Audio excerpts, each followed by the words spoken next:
Tisztelettel köszöntök mindenkit a lakossági fórumunkon. Köszöntöm Gögöly Zoltán országgyűlési képviselőt, az MSZP alelnökét, Varga Zoltánt, a MSZP Békés megyei elnökét, Mitykó Zsolt polgármester urat, és minden kedves megjelent vendégünket. Előjáróba magam példáján szeretném fölvezetni egy kicsit ezt a mai rendezvényünknek a hangulatát, ugyanis én többszörösen érintett vagyok ebbe a témába. Nekem is a munkahelyem veszélybe van, ugyanis 2017 után nem tudjuk, hogy mi lesz velünk. Ez a bizonytalanság sokkal rosszabb, mint hogyha azt mondanák, hogy holnap nem kell bemenni dolgozni.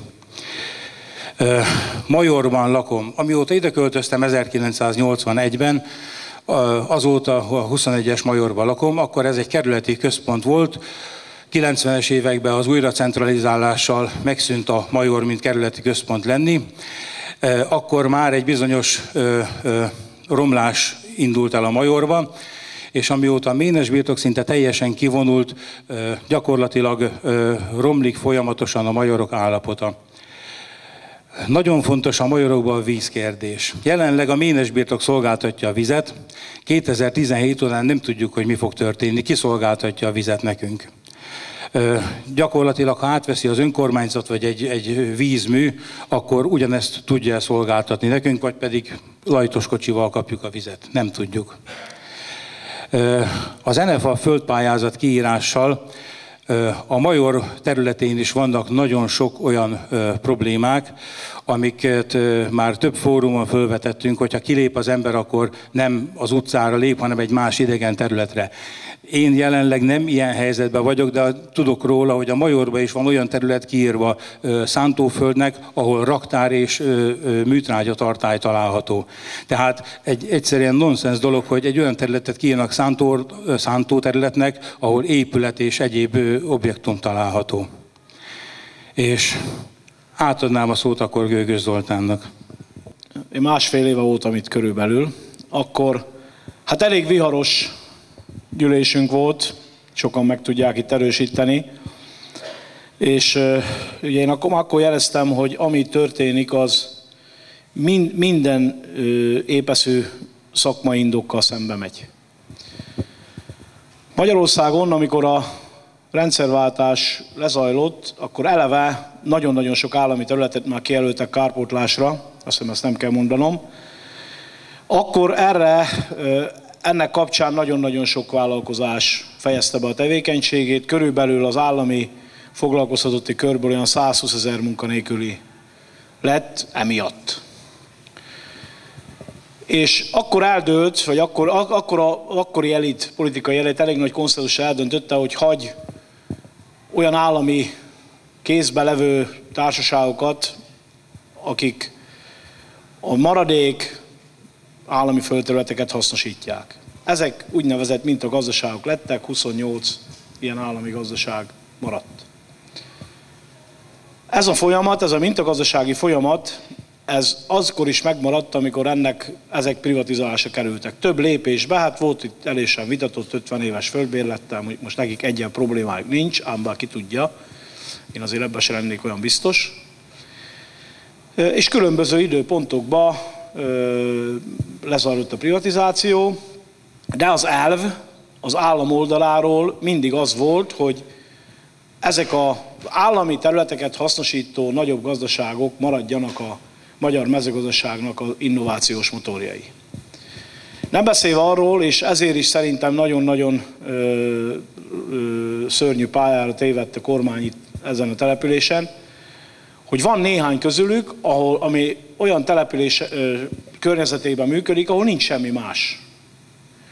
Ugyanis én nem gondolom, hogy egy Komáromot, ami Magyarország egyik legnagyobb ipari parkával rendelkezik, igaz, most már Nokia nincsen, de hát van helyette más sok egyéb szolgáltató, mondjuk nagyon megrázna egy hasonló történet, ugyanis ott ugyanez zajlik. Tehát pontosan ugyanez zajlik, volt Komáromi állami gazdasági részvénytársaságban, gyakorlatilag nem marad földterület. Tehát 2017 után nulla bázison fognak valamilyen módon majd tovább működni,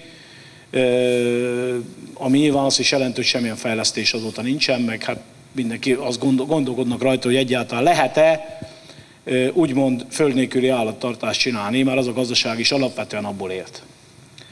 Ugyanezt el tudom mondani Sárvárra, ami mondjuk persze nagyon tartós bérlete van, mert még 36 évig elvileg bérlete van, de Sárváron se ez a fő profil.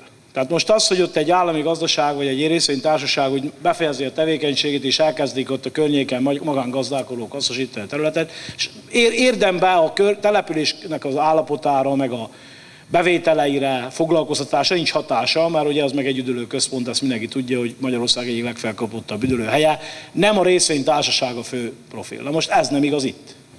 Tehát amikor egy ilyen kormánydöntés születik, akkor azért a demográfiai környezetet, meg a gazdasági környezetet is meg kell vizsgálni, hogy milyen kárt okozunk vele. És én nem mondom azt, hogy nem lehet más logika mentén kezelni egy agráriumot, szerintem hibás az a logika, de most ez lehet, ha értelmes szakmai vitát lehetne róla folytatni, lenne olyan ember mondjuk, akivel ezt lehetne folytatni, akkor talán lenne ennek értelme, de itt nem szakmai logika van. Itt egyszerűen valaki bevett az agyába egy fogalmat, hogy nem lehet az állami, vagy nem az állami, hanem általában magyarországi földterületeken 20% fölött a társas gazdálkodási arány, és ennek az áldozata például a mezőhegyesi részvénytársaság is. Mert itt tudták leggyorsabban elrendezni, ugye a legrövidebb bérleti szerződés volt. Na most én azt gondolom, hogy ennek ellenére a kérdés még mindig nem lefutott.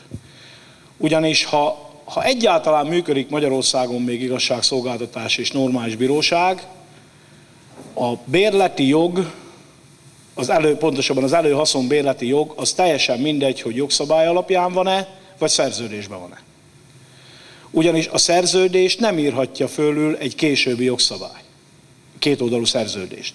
Magyarországon csináltak már néhány ilyen jogszabályt, de hozzáteszem, az mind elbukott Strasbourgba. Mind, az összes. Tehát elbuktak a végkielégítés ügyek is, minden elbukott, mert ugye visszamenőleges jogalkotást csináltak. Itt is azt csináltak, szeretném jelezni. Most az egy más kérdés, hogy nincs olyan ország a világon, ahol valamilyen módon nem védik, főleg a Földnél, ami tudjuk, hogy biológiát szolgál ki alapvetően, ahol nem védik a hosszú távú és kiszámítható tevékenységet. Ilyen nincs. Tehát magyarul a dánoknál 100 év, ugye a állami földnek a bérleti joga, de ha a család alkalmas rá, meg van örökös, akkor az lehet akár még újabb 100 év, vagy újabb 200 év. Azért, mert azt mondják, hogy ha ő a következő időszakra ugyanazokat a feltételeket biztosítja, mint bárki más, akkor nyilván az övé a használati jog, mert ő ruházott be, ő óvta meg a földet, mert akkor tud követelni valaki, hogyha hosszú távra hasznosít valamit.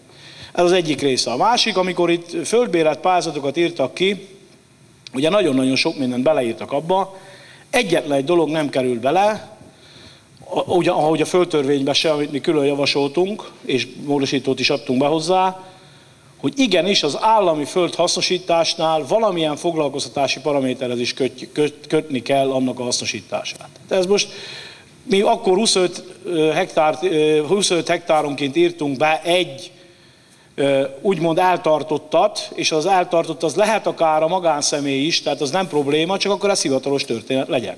Tehát magyarul ne legyen ennél rosszabb a paraméter. Na most ilyen paraméter csak úgy lehet elérni, hogyha valaki nem egy nagyon primitív növénytermesztéssel fog foglalkozni. És az a baj, hogy az eddigi földprivatizációk vizsgálatánál, amit egyébként az állam nem csinál, általában én szoktam, mindenhol tetten érhető, hogy sehol semmilyen vállalást nem tartanak be a nyertesek. Sehol. Tehát az, hogy kivétel, ugye most ki lehet kérni a bíróságon keresztül a nyertes pályázatokat, nyertest és vesztest, és össze lehet hasonlítani, nem beszélve arról, hogy mindenhol irányított döntés volt, tehát előre lefocizott, ez látszik a pályázatok kontrolljánál, hogy volt olyan vesztes, aki véletlenül nyert egy területet, nem messze az én lakóhelyem környezetében egy Kft., 8-at meg elvesztett, és arra az egyre, amit nyert, ugyanarra az üzleti tervre, amiket beadott, arra maximális pontot kapott, az összes többire meg minimálisra. Ugyanattól a 3 bírálótól, hozzáteszem, akik közül egy sem volt szakmabeli. Könyvelő, meg ilyen bírálók voltak a megyében állunk.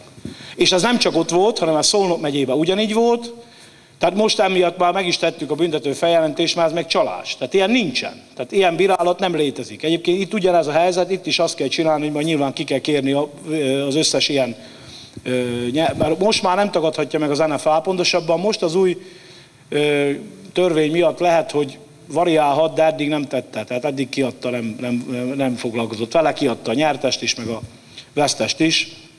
Igaz, hogy nem gyorsan, de azért kiadta. Tehát abból is látszik, hogy itt mindenki bevállalt mindent. Tehát amit én megnéztem, itt több száz állat mindenhol, biogazdaság, élelmiszerfeldolgozó, munkahelyek tucatjai, na most ebből semmi nincsen. Tehát az első nyertesek már ugye 3 éve teljesíteniük kellett volna a vállalásokat, de nem teljesített senki semmit. És a földet nem veszik vissza. Most egy időben ugye a Budai letette nekünk a nagy esküt a parlamentben, hogy már pedig a lejár, azonnal megnézik és vissza a földet. Egyetlen egy helyen vették vissza a földet Borsod megyébe, ahol nyilvánvalóan, ahol büntető ügy volt, és megállapították, hogy közokirat hamisítást követtek el, mert fiktív telephely kapcsán szerezték meg a földet, de hozzáteszem, a csalást elutasított az ügyészség, hiába írták le a nyomozók, hogy ott csalás is történt, mert ezzel a fiktív megszerzett földdel fölvettek elég sok állami vagy Európai Uniós támogatást, ami meg csalás. Hát az ügyészség szerint nem. De erre mondtam én azt az ügyészeknek, vagy üzentem, hogy a bűnpártolás nem évül el 2018-ba, szeretném jelezni, úgyhogy ez egy nagyon-nagyon... Erre vigyázzanak, mielőtt ilyen döntéseket hoznak, meg ilyen papírokat aláírnak. Tehát én azt gondolom, hogy itt, ami kapaszkodó van, és én remélem viszonylag hamar lemegy ez a bírósági procedúra, az egyik ez az előhaszonbérlet. Onnantól kezdve, akik gyertek, azok nem lehetnek birtokba. Sőt, azt is látjuk, hogy bizonyos helyeken adott birtokvételmet a bíróság. Nem egyformán döntenek, szeretnék, nincs ebben precedens, de már volt olyan hely, ahol egyszer nem engedik, azt mondja a bíróság, hogy nem. Mert hogy ugyanezért, tehát hogy megvan az előhaszonbérleti jog. Hát ez még lehet egy kapaszkodó. Hát ugye a másik kapaszkodó meg az lett volna, hogyha nagyjából egy évig valahogyan kibírja a cég, ami nem egyszerű, nyilván, mert át kell adni a földet, el kell számolni, stb. Meg hát az állatoknak enni kell, ugye ez az egyik kulcskérdés, és hát nem tudjuk, mi lesz öntözőtelepekkel, nem tudjuk. Tehát bele se tudok gondolni, hogy itt mi történik. Tehát ilyet egyszerűen szakmailag nem lehet végig se gondolni. És hát utána ugye a vállalások kapcsán hát elég hamar tetten érhető lett volna nyilván, hogy mondjuk az a fiatal hölgy, aki, hogy konkrét ügyet is mondjak, hát lehet, hogy tudják, mert ez mégis a Hír TV-ben is volt, aki ugye a Végegyházán van bejelentve a székhelye egy Kft-nek, ami nyilván akkor alakult, mikor ezt a pályázatot kiírták, és ennek a egyszemélyes tulajdonosa egy miniszterelnöki hivatalban dolgozó jogász hölgy, aki 260 kilométerre lakik innen.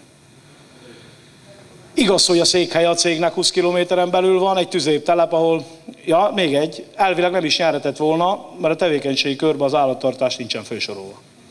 Na most így nem tudom, hogy vállalt 2 hektáronként egy számos állatot a pályázatban. Annyi van, hogy állattartással kapcsolatos állattenyésztési szolgáltatás. Most állattenyésztési szolgáltatás az nem állattartás. Ugye ez egy teljesen külön tarifa, tehát még annyi eszük se volt, hogy akkor olyan céget alapítsanak, aminek benne van az állattartás.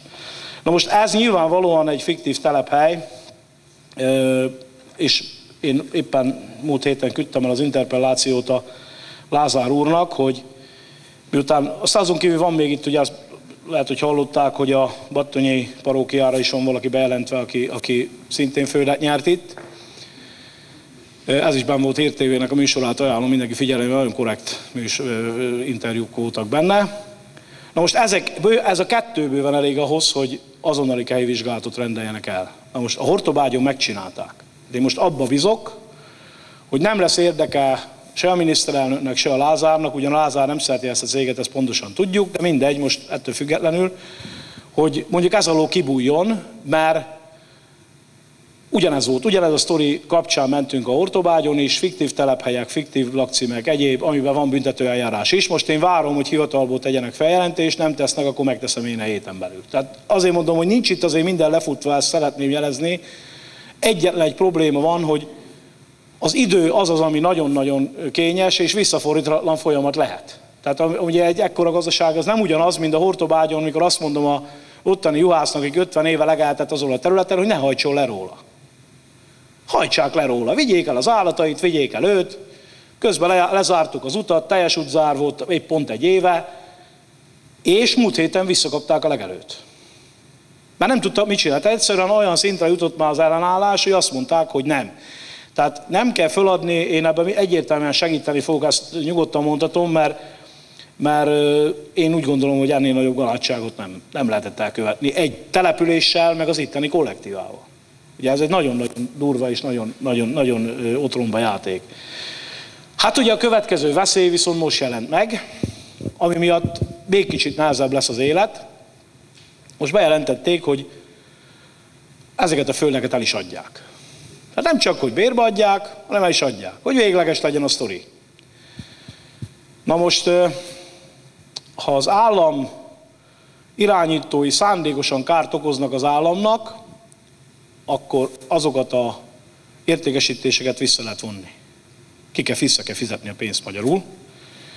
Ezt most mondom, hogy nem maradhat ez az állami terület magántulajdonba, ha 18-ban kormányváltás lesz. Ez nyilvánvaló. Tehát azért, mert ár alatt fogják eladni. És nem igaz az, hogy a helyi árakról indul a licit, hogy az majd piaci ár, nem piaci ár. Mert Magyarország az Európai Unió része, az Európai Uniós átlag ennek az árnak a 6-szorosa, meg 7-szerese. Tehát magyarul az állam a saját vagyonát el fogja kótyavetyélni. És ezt meg nem kell tűrni. Amire ők azt mondták, hogy visszaveszik a MOL részvényt, mert ugye az jó, ha náluk van, meg a gáztározót, meg egyéb, ez erre hatványozottan igaz. Hogy ár alatt értékesítést nem kell otthagyni. Tehát innen üzenem mindenkinek, aki licitálni fog, hogy nagyon nyugodt ne legyen. Mert nem akarjuk ezeket a területeket állami kézből kiengedni. És nem vagyunk ebbe egyedül. De azért a dolog onnantól érdekes, hogy ezekből, amit mondtam példát, abból is látszik, hogy az a duma, amit most hallunk hetek óta, hogy majd a helyi gazdálkodók megszerzik a helyi állami földeket, és ők kérték, ez azért egy mellébeszélés, meg alpári hazugság, már nem ők fognak hozzáférni. Ugyanis azok a gazdálkodók, akik tudják, hogy még mondjuk 36 évig bérleti jogviszony van azon a területen, ha azt valaki bepályázza, az nem gazdálkodó, hanem spekuláns.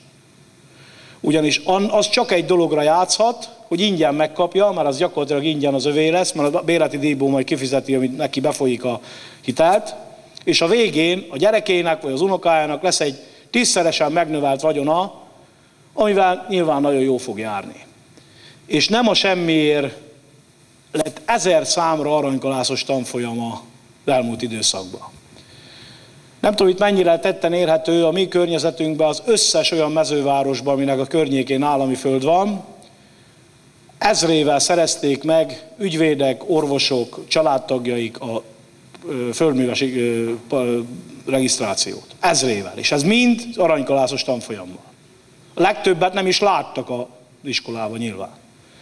Na most ezért biztosan látszik, és az első árverésen ki fog derülni, hogy pontosan ugyanaz lesz, mint a Váncsoron a bérbeadásnál, hogy a helyi legelő tulajdonosok egy deka legelőt nem nyertek, a 18-17-20 kilométerre odébb lakók, oda bejelentkezett debreceni haverok meg elvitték az összeset.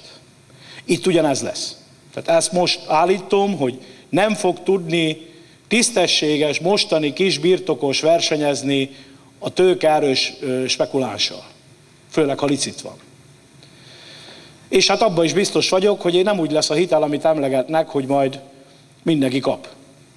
Hát én még nem láttam, hogy valaki úgy megy árverezni, hogy majd utána meg bemegy árverez, utána bemegy a bankba, hogy akkor na most ehhez nekem adjatok hitelt. Tehát én ezt így nem tudom elképzelni. Ez csak úgy lehet elképzelni, hogy ő hiteligérvénnyel megy oda. Az azt jelenti, hogy lerakta a fedezetet, mert az állami hitelhez is kell fedezet. Szeretném jelezni. Na most, tehát én nem látom azt a kis termelői kört, akire a Jakab meg a miniszter hivatkozik, hogy majd ők tömegesen fogják megvenni ezeket az állami földeket. Ez mind spekulánsé lesz, mind. És hát ez a probléma, hogy ez nyilván pénzbe fog kerülni, és nehezebb lesz visszacsinálni egy privatizáció után, de vissza lehet. Tehát egyébként benne ők maguk is benhagyták, hogy az államnak korlátlan visszavásárlási joga van, 20 éves elégenítési tilalom, de el se tévesszel meg senkit. Az nem azt jelenti, hogy az ember nem adhatja el, az azt jelenti, hogy csak az államnak adhatja el. Tehát a magántulajdon nem lehet úgy bekorlátozni, hogy ő majd utána azt ne adja el, csak azt jelenti a tilalom, hogy más nem lehet a vevő, csak az állam. Most ebbe ennyire már nem tág a fantáziám, hogy mi van akkor, hogyha most valaki megszerzi a földet, majd utána 3 év múlva meg jó drágán kifizetik neki, aztán visszaveszik. Akkor 3 év alatt megvan a keresmény. De ez eddig már nem ült el a fantáziám, de nem lehetetlen. Ugyanis még meggondolja magát. Azt mondja neki, mégse kell. Úgyhogy én most ezeket az akciókat fogom elindítani, tehát 21-én mindenképpen le fog menni az interpelláció, és most várom, hogy mi történjen. Most nekem annyi segítség kell még, ezt mondtam több helyen, hogy minden olyan információra szükségem van, ami azt igazolja, hogy simli van az ügybe. Ez általában helyben hamar kiderül, ebben sokat dolgoztak velem együtt a ortobágyiak, mondom, ott meg is van az eredménye, ugyanis ott egy kehi vizsgálat elrendelése után kiderült, hogy a pályázatok 80%-a hibás. És nem hivatkozhatott arra a Nemzeti Park tovább, hogy ő neki nem kötelesség ellenőrizni, hogy valakinek van-e állata vagy sem. Mert a kehi megnézte, és miután hamis állatmennyiségi bejelentéseket tettek a nyertesek, innentől kezdve azokat a pályázatokat szépen mindent vissza kellett vonni. Csak ugye én azt nem értem, hogy ha ki van egyszer írva valami, akkor miért nem néznek meg olyat, hogy egy cégnek a tevékenység körében nincs állattartás, de bevállal mondjuk 100 hektárra 50 darab mondjuk izommarhát, mert valamit be kellett, hogy vállaljon, mert annélkül ugye elvileg nem jel. Igaz, hogy nem az, hogy már megvan, hanem az, hogy majd lesz. Na most ez az ami sose lesz. Vagy ha lesz, akkor úgy lesz, mint a Somogyba, hogy még fülszám sincs a fülükbe. Az ellenőrnek meg föl se tűnik. Hogy ott a szürke marha csorda, aztán fülszám egybe sincs. Hát ilyen nincsen Magyarországon, szeretném jelezni. Vagy legalábbis nem lehetne, mert a borjú korába azonnal bele kellene tenni. Hát az a szürke marha csorda szerintem sok helyen részt vett az ellenőrzésen. Egy-kettő gondolom útközben nem is bírta, mert erről is hallok, amit aztán itt-ott el is ástak. De magyarul ez egy maffia az egész. Az állam közreműködésével. Most jó, ezért én be vagyok perelve, mert ilyeneket már mondtam, de nincsen gond, tehát ettől még az élet nem fog megállni, hogy én nekem majd egy-két polgári perbe el kell mennem. Csak én azt szeretném, hogyha végre már kinyílna mindenkinek a szeme, és mondjuk olyan emberek is megértenék ezt, akiket ez nem érint. Mert az a probléma, hogy is arra játszik rá az a hatalom, hogy ez viszonylag egy szűk kört érint. Ezt a közösséget érinti leginkább nyilván. Csak azt kell mindenkinek megérteni, hogy ugyanezzel a technikával ment el a trafik, ugyanezzel a technikával csinálták a földbérbeadást, mint ami most az eladást, tehát magyarul nem marad ennek az országnak semmi stabil vagyoni háttere, amivel mondjuk szervezni, meg igazgatni lehetne egy vidékpolitikát. Amiről nem akarok most beszélni, arról külön egy órát tudnék, hogy milyen szerencsétlen és milyen rossz a vidékfejlesztési program, amit elfogadtak. Szerintem végrehajtatlan, értelmetlen, és hát nem tudom, milyen célt szolgál. Mert azt nem, hogy a vidék fejlődjön. Nem beszélve arról, hogy lassan az önkormányzatoknak már semmiféle hatásköre nem marad, pedig nélkülük meg ezeket nem lehet megcsinálni. Ezt meg én határozottan állíthatom. Úgyhogy én azt tudom felajánlani, hogy ami nekem jogi lehetőségem van nyilván, ami nem korlátlan, de azért nem is nulla, azzal mindennel élni fogunk, mert ez a történet sajnos nem lóg ki a sorból, mert többi ugyanez. Csak ugye most kiírták a másik felét, tehát azt jelenti gyakorlatilag, hogy ennek a gazdaságnak az a bázisa, ami 230 év alatt nagyjából kialakult, és mintagazdaság az első világháború óta, vagy még lehet, hogy régebb óta, ez van veszélybe, ami még egyszer mondom, nincs ilyen elmebajos ország, ahol ilyet megcsinálnának. Sehol. Tehát ilyet nem is hallunk. Ugye folyamatosan az állattenyésztés a téma. Ezek a kapacitások soha nem fognak visszajönni.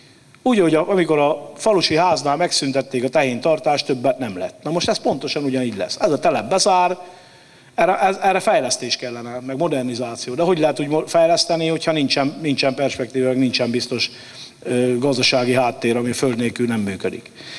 Úgyhogy hát ebbe működjünk együtt, én azt gondolom, én ebben nyitott vagyok, és várom is a dolgokat. Úgy látom, hogy föl lehet ezt pörgetni médiában, egyéb helyen, mert attól is félnek. Tehát én látom, hogy az egy olyan dolog, nem van azért egy-kettő, de az például olyan, amit őt tartanak, mert ez mind kiderül a nyilvánosság szemébe, akkor ez nagyon-nagyon rosszul men. Úgyhogy lehet, LMP ma bejelentett, hogy demonstrációt szervez, minden megoldás érdekel minket is. Én úgy gondolom, hogy most először a jogi úton kell végigmenni, amiben én nekem azért van bizodalmam, látva a bíróság működését. Ha nem, akkor onnantól kezdve más eszközök kellenek, és hát szerintem leginkább majd egy kormányváltás, amikor nagyjából helyre lett, sok mindent nem. Tehát mindent nem lehet helyre tenni. De például ilyen ügyeket helyre lehet tenni, erre megvan az eszköz, mert megvan a lehetőség. No, hát én ennyit gondoltam így összefoglalóan. Nagyon sok mindent tudnék még, 1000 dolgot fölírtam itt magamnak a volt állami gazdaság kapcsán. Ugye nekem azért elmondtam akkor is, amikor itt voltam, hogy nekem azért is szívügyem ez a dolog, mert én egy hasonló gazdaságban dolgoztam az életem nagy részét. És a mai napig a barátaim, tehát ott élnek körülöttünk, ők hosszú távra kaptak bérletet, ott jobban helyezkedtek annak idején.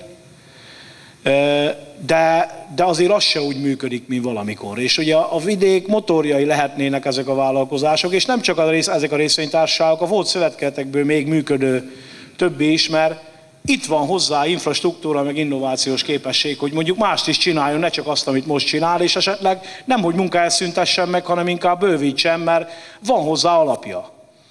Ha itt is 1000 példát tudnátok mondani, én csak mindig azt szoktam elmondani, hogy fénykorában az a cég, ahol én dolgoztam, 8000 hektáros gazdaság, 1500-an voltunk, abból majdnem 200 mérnök. De nem a traktoros volt sok, hanem annyiféle tevékenységet csináltunk lakosság irányba is, mert nyitott volt a cég minden irányba, építőiparba, élelmiszerfeldolgozásba, lakatosiparba, járműjavításba, tehát mindenben nyitva volt. És ez hozta a foglalkoztatást, mert traktoros akkor se volt egy darabbal se több, mint most. Meg a tehenész se volt több, mert akkor is ugyanolyan modern technikával dolgoztunk. Jó, nem volt autót a levevő, hanem az utána lett. Ennyi. Tehát egy kicsit fárasztóbb volt a fejőnek nyilván a meló. Le is kellett venni a káját, nem csak fölrakni. Úgyhogy, hát én nekem ezért nagyon nagy szívfájdalmam ez. Mert tudom, hogy mire lenne képes, de ugyancsak tudom azt a gazdaságot, ami a szülőfalumban működik a mai napig, 200 embernek ad munkát, 3000 hektáron, 17 aranykoronás földön. Leírtam az Orbánnak, jöjjön már le, mert felügyelőbizottsági elnök vagyok, jöjjön már le, aztán legalább nézzem már annak a 200 embernek a szemébe, azt nekik mondja, majd tönkre foglak benneteket tenni. Bár ott ugyanez lesz, csak ott ugye majd 2022-ben járnak le a bérletek, akkor onnantól kezdve vagy disznó marad, vagy tehén, vagy egyik se. Ha jön egy olyan menedzsment, aki majd úgy gondolja, hogy minek killódjon olyan állattal, meg 200 emberrel, akkor majd marad 20 ember, aki elboldogul azon a területen az 1200 hek. Élmi Marci hevesen, helyette meg semmi nem lesz. Vágóhídnak nem lesz alapanyaga, aztán kész. Na most, ha ez jó valakinek, akkor azért arról én szívesen elbeszélgetnék vele, de hát nem jött el nyilván megnézni. Azt mondta, hogy küldi a fazekas, de a fazekas is jött el megnézni. Mondjuk az meg jobb is, tehát teljesen mindegy, hogy eljön vagy nem. Úgyhogy én ennyit gondoltam, és akkor ha van kérdés, nyilván szívesen válaszolok, vagy ha van bármilyen jellegű felvetés. Köszi. Köszönjük szépen. A Varga Zoltán fog beszélni. Én csak nagyon röviden szeretnék mondani egy-két gondolatot. Hát én többször voltam itt Mezőegyesen, mint Zoli. Ugye emlékeznek egy évvel ezelőtti országgyűlési kampányban többször jártunk itt, és nem csak Zoli, hanem az akkori, én egy közös jelölt voltam az akkori demokratikus ellenzéknek a nagyon sok agrár szakemberével jártunk itt, és akkor én azt gondolom, teljesen világosan elmondtunk önöknek, hogy mi fog történni. Nem csak a Zoli, hanem a többiek is. És hát nem öröm végül, hogy ez bekövetkezett. Én ennek egyáltalán nem örülök, sokkal jobban örültem volna, hogyha az következett volna be, amit akkor az én politikai ellenfelem Simonka György ígért önöknek. Tehát nem az történt, hanem nyilván az, amiről az Zoli beszélt, és mi elkövettük azt a szemtelenséget, hogy erre a fórumra meghívtuk a képviselő urat, hogy hát, ha ideje engedi, akkor jöjjön el és vállalja az arcát az akkori döntéseivel kapcsolatban, és hát mondja meg önöknek, hogy ő, mint a megválasztott országgyűlési képviselő, mert ő most nem csak a Fidesznek az országgyűlési képviselője, hanem minden olyan embernek, aki ebbe a választókerületben lakik, annak a problémájával kell, hogy foglalkozzon. És jöjjön el, és akkor mondja meg, hogy mi a szándéka a kormányzatnak ezzel a dologgal. Mert amit az ember hall, hát egyelőre semmi nem világos, és azok a ügyek, hogy hát majd valami ezen az alapon majd tovább folytatódik valamilyen termelés, az úgy tűnik, hogy nem lesz igaz, mert ha bekövetkeznek ezek a földeladások és tovább folynak ezek az ügyek, akkor ez alól is kihúzzák a talajt. És ráadásul hát az ember olvassa, hogy Mitykó Zsolt polgármester úr mit küszködik ki még egyéb dolgokkal a földön kívül, hogy itt a városnak meglegyen az a struktúrája, ami még megmaradt az önkormányzatoknak a szétzilálása kapcsán. Ugye, emlékeznek, Hiller István miniszter úrral jártunk itt, ő még azt mondta, hogy az AMK ő is meglepődött azon a példán, még Erzsike volt polgármesterasszony, Faltini dr. Kovács Erzsébet, aki akkor végigvezetett bennünket, és hát csodáltuk, hogy működik ez a struktúra, ahol együtt van az oktatás, együtt van a kultúra, tehát minden együtt van, és hát most, ahogy hallom, hát ez alól is gyakorlatilag talán kihúzzák a széket. Én azért akarok nagyon röviden beszélni arról, hogy ugye itt volt, és mindenki ezt ígérte, hogy a következő pénzügyi uniós ciklusban majd minden lehetősége meg lesz a településnek. Az országgyűlési képviselő ígért fűt, fát, Orosházára 2 milliárdos úszodát, meg sportcsarnokot, nem tudom itt Mezőegyesen mit ígért, de én meg azt látom, hogy abból a területfejlesztési forrásból, ami mondjuk Békés megyének jut, hát abból nagyon kevés fog jutni a településeknek. És az is úgy fog jutni, az 53 milliárd forint 7 évre, hogy egy céggel gyakorlatilag szerződést kötött a megyei önkormányzat és nagyon sok település, aki majd le fogja menedzselni ezeket a pályázatokat, ami úgy tűnik, hogy hát nagy valószínűséggel azok fognak ebből majd nyerni, akik közel állnak a tűzhöz. Én azt tudom mondani, nem csak Mezőegyes polgármesternek, Mitykó Zsoltnak is, hogy én ebben minden segítséget meg fogok adni, de minden olyan településnek, akik látom, hisz azért látja az ember, hogy kik azok a települések, akik gyakorlatilag közel ülve a tűzhöz le fogják fölözni ennek a mintegy 50-valány milliárd forintnak a hasznát, hogy minden segítséget meg fogunk nekik adni, hogy tájékozottak legyenek, mert én azt látom, hogy a tájékoztatás is csak részleges. Azt, amit nagyon fontos, azt elmondanak, de a többit az, ami ugye lényeges egy ilyen pályázati rendszernél, azt csak azok tudják, akik készítik elő a pályázatot, mert bizony ebből a forrásból is kell, hogy bizonyos ügyekre jusson, hogy meg tudja valósítani legalább azt a minimális fejlesztést, ami a városnak a fenntartásához szükséges. Tehát ezek nagyon, nagyon kevés pénzek, ugye az Zoli beszélt a vidékfejlesztésről, azt egy nagy húzavona után fogadták el, de ott én úgy tudom, hogy például a 5 és 10 000 fő közötti települések azok nagyon rosszul járnak ebből, mert igazán nem nagyon tudnak belőle pályázni, tehát igazából csak a területfejlesztési ügyek maradnak, amik a topban vannak, és bizony nagyon sokat mondták az országgyűlési képviselők, én nagyon emlékszem, és ezzel is átverték önöket, hogy majd az uniós pénzekből komoly fejlesztések legyenek, mert amit mi az előző kormányok csináltak, az a decentralizáció, az egy hülyeség volt, és majd a megyék megkapják a pénzt. Először is a megyék lényegesen kevesebb forrást kaptak, mint a regionális struktúrában, és a források nagy részét pedig elvitték egy centralizált pályázati rendszerre, aminél hiába mondtuk azt, hogy emberek, ebből az lesz, hogy a hátrányos helyzetű térségek le fognak maradni, mert egy mezőhegyesi vállalkozónak egy győri vállalkozóval kell majd versenyezni az országos pályázati struktúrában. És hát ha még a helyzeti előnyt is beleveszük, tehát a műszaki és technikai fejlettséget, ráadásul azt, hogy bizony a döntések is nyilván nagy része politikai alapon megy. Ezt onnan merem mondani, hogy a múltkor a megyei területfejlesztési bizottság ülésen, ugye most a megye csinálja, kiderült egy olyan határozati javaslat jött be, hogy 2 fős döntés előkészítő bizottság lesz. Ebből 1 ember lesz az irányítóhatóság vezetője által megbízott ember, 1 pedig a megyei közgyűlés által megbízott ember. Nyilvánvalóan nagy vita lesz abból, hogy ki lesz a megyei közgyűlésből, óriási vita után meg fognak szavazni, és utána 2 ember fogja eldönteni gyakorlatilag a pályázatok sorsát. Kérem szépen, ezt a Dél-Alföldi Regionális Fejlesztési Tanácsnál 22 ember döntötte el.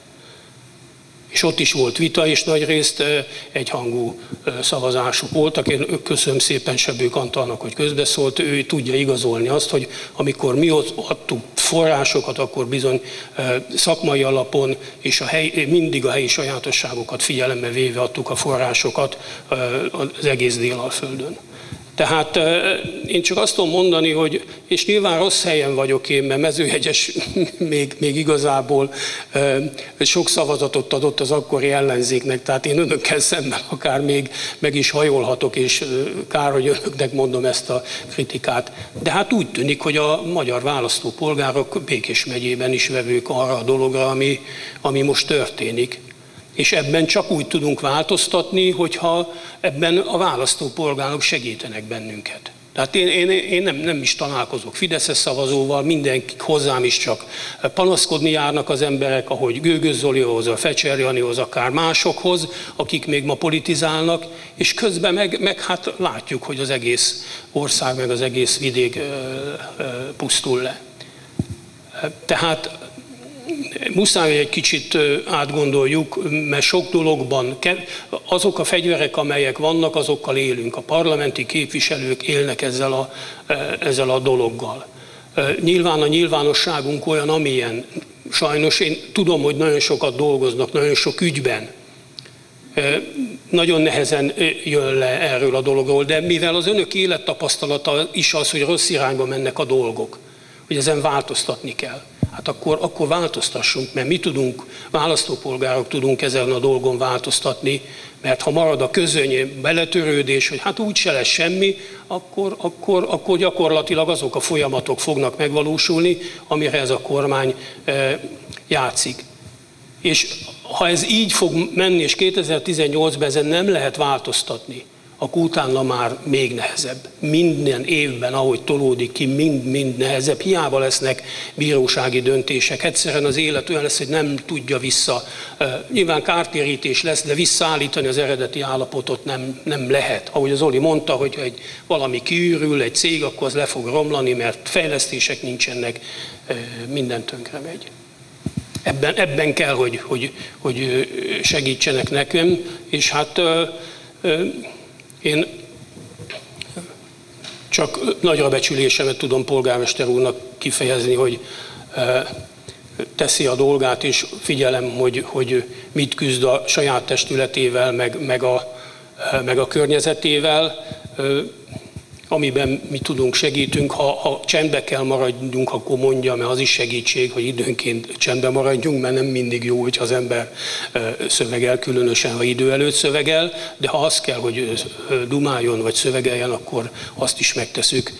Még egyszer köszönöm szépen, hogy jöttek, meghallgattak bennünket, és nyilván a földügy az, ami fontosabb, de azt gondoltam, hogy egy-két gondolatot azért ezzel kapcsolatban sem árt elmondani. Köszönöm, Varga Zoltán. Most kérdések jönnek. Megkérek mindenkit, hogy rövid, lényegre törő és a témához kapcsolódó kérdést tegyen föl. Mindig az első kérdezője a legnehezebb, de bevállaltam. Legutóbb itt a Szigetvári Viktorral voltunk együtt, az Együtt párt elnökével, illetve Szabó Szabolccsal, aki országgyűlési képviselőként tevékenykedik, ugye Kovács Pistának keresztül. Akkor is megköszöntem azt, hogy eljöttek és foglalkoznak Mezőhegyes ügyével, mint az egyik kis párt.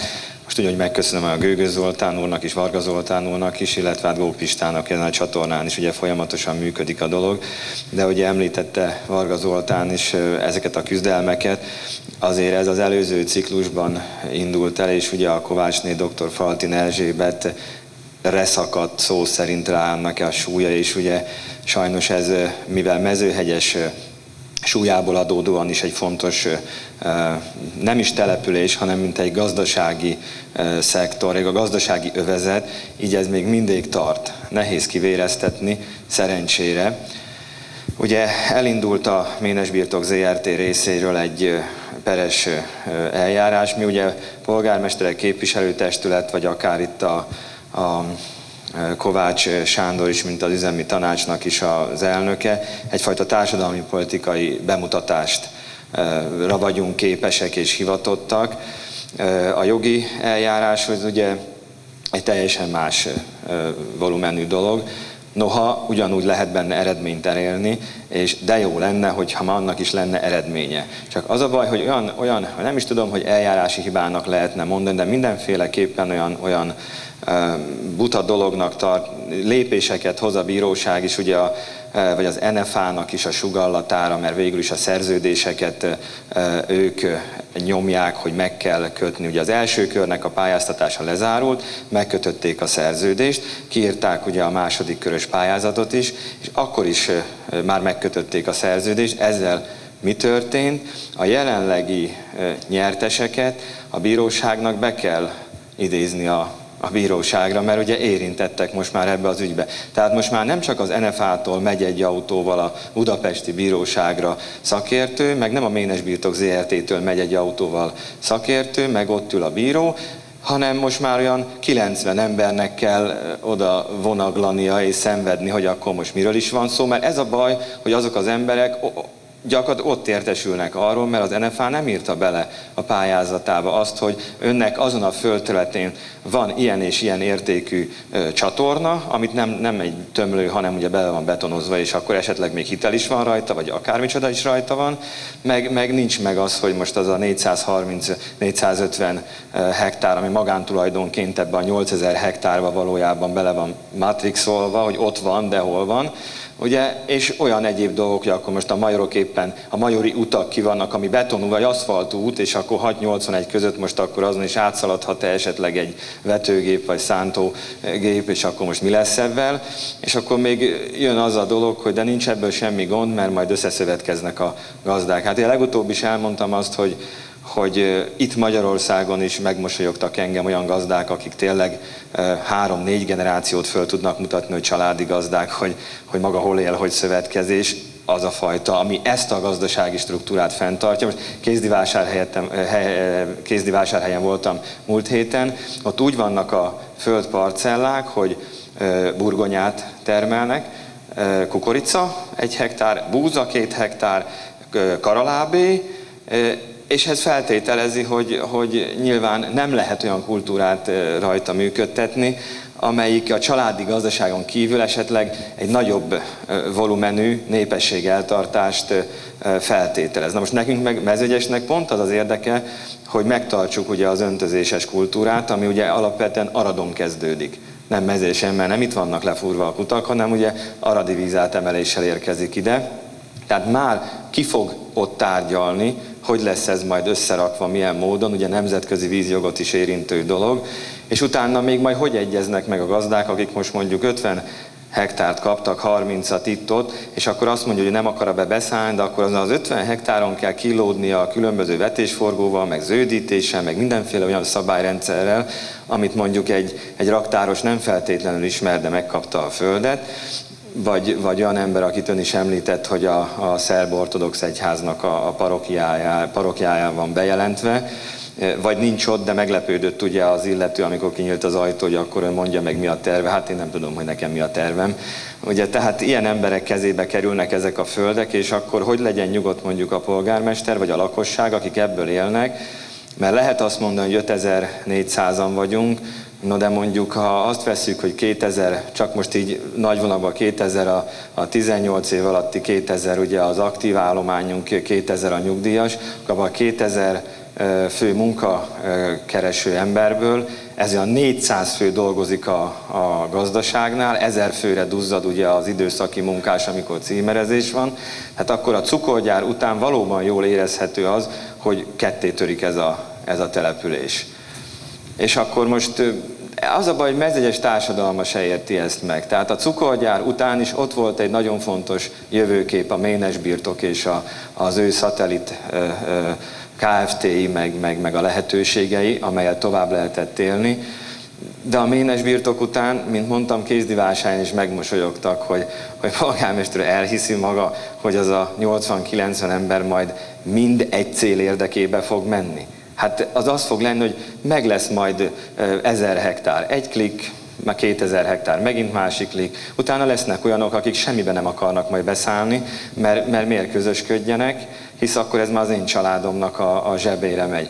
Ugye a Szigetvári Viktorék is elindítottak egy irányvonalat, megmondtam, hogy én teljesen mellettük fogok állni, mindenbe segítek, önöknek is ezt tudom megígérni, hogyha van kérdés, már vegyük ki ezeket a pályázatokat, már maga a jövőkép tervezése miatt is, hogy mutassuk meg, hogy ezek ki mit akar, és majd esetleg látjuk, hogy az abszolút hülyeség. Lehet, hogy ezt bemutatva, csak ugye sietni kell ezzel, mert ugye az idő itt van, mert ugye a Ménes Birtok ZRT-nek az igazgatóját is kérdeztem, hogy Sanyi, tudod, az aratási ebéden, ugye jövőre az a fajta kötelezettség, hogy a létszámtartási kötelezettség lejár. Megkérdeztem, hogy igazgatóra az embereket te el akarod bocsájtani már jövőre? A válasz az volt, hogy nem, hisz neki is mezesi kötődése van, 230 év után első mezesi igazgató, tehát nyomja őt is az a súly, hogy nem ő akarja lezárni ezt a hihetetlenül gyönyörű agrárkultúrát, és nem akarja, de ezt csak úgy tudja elkerülni, hogyha megmarad ez a fajta földmennyiség, illetve amit ebből ki lehet hozni, növénykultúra, vetőmagtermesztő növénykultúra. A másik, meg milyen helyzet lesz akkor, amikor 2016 őszén már nem vethet a birtok, tehát üresen fognak állni a földek, és 2017. január 1-én az új bérlő nem tud vetni, nyilván fizikailag, mert mondjuk egy hó áll rajta, meg fagy, meg minden, és akkor majd kényszer művelés lesz, vagy mi fog lenni? De a városnak az adóbevétele az elszáll, elporlad.